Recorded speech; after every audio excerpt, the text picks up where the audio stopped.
Can I ask you how many women candidates has the Jamaat-e-Islami fielded in this election, No. in the parliamentary election? Not a single one.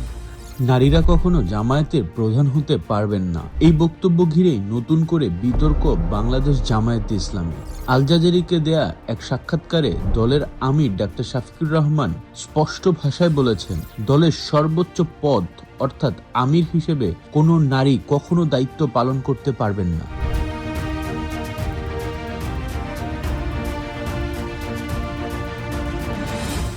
তার ব্যাখ্যা, এটি কোনো রাজনৈতিক সিদ্ধান্ত নয়, বরং ঈশ্বর প্রদত্ত সৃষ্টিগত পার্থক্যের ফল। Because Allah made everyone in its own entity.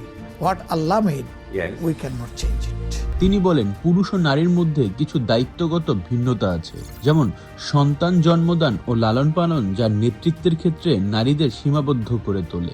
এই বক্তব্য আসতেই তীব্র প্রতিক্রিয়া শুরু হয়, কারণ বাংলাদেশ এমন একটি দেশ যেখানে টানা 3 দশকের বেশি সময় নারীরা প্রধানমন্ত্রী ছিলেন। সাক্ষাৎকারে আল জাজিরার সাংবাদিক এই প্রশ্নই তুলেছেন, যদি একজন নারী 16 থেকে 17 কোটি মানুষের দেশ চালাতে পারেন, তাহলে একটি রাজনৈতিক দলের নেতৃত্ব কেন দিতে পারবেন না? ডাক্তার শফিকুর রহমানের জবাব, বিশ্বের বেশিরভাগ দেশই নারী নেতৃত্বকে স্বাভাবিকভাবে গ্রহণ করেনি, এটাই বাস্তবতা। তিনি আরো বলেন, জামায়াত নারীদের অসম্মান করে না, কিন্তু ইসলামী দৃষ্টিভঙ্গি অনুযায়ী নেতৃত্বের ক্ষেত্রে কিছু সীমারেখা রয়েছে। এই বক্তব্যের পাশাপাশি আরো একটি বিষয় আলোচনায় আসে, আসন্ন জাতীয় সংসদ নির্বাচনে জামায়াতের কোনো নারী প্রার্থী দেয়নি কেন? এর ব্যাখ্যায় তিনি বলেন, দল এখনো প্রস্তুতির পর্যায়ে আছে, ভবিষ্যতে স্থানীয় ও জাতীয় নির্বাচনে নারীদের প্রতিদ্বন্দ্বিতার জন্য প্রস্তুত করা হচ্ছে। তবে সমালোচকদের প্রশ্ন, যদি নারীদের নেতৃত্বে বিশ্বাস থাকে, তাহলে এখনই অন্তত একজন নারী প্রার্থী কেন নেই? এই সাক্ষাৎকারে শুধু নারী নেতৃত্ব নয়, ইসলামী আইন, গণমাধ্যমের স্বাধীনতা, সংখ্যালঘু নিরাপত্তা এবং 1971 সালের ভূমিকা নিয়েও কঠিন প্রশ্নের মুখে পড়েন জামায়াতের আমির।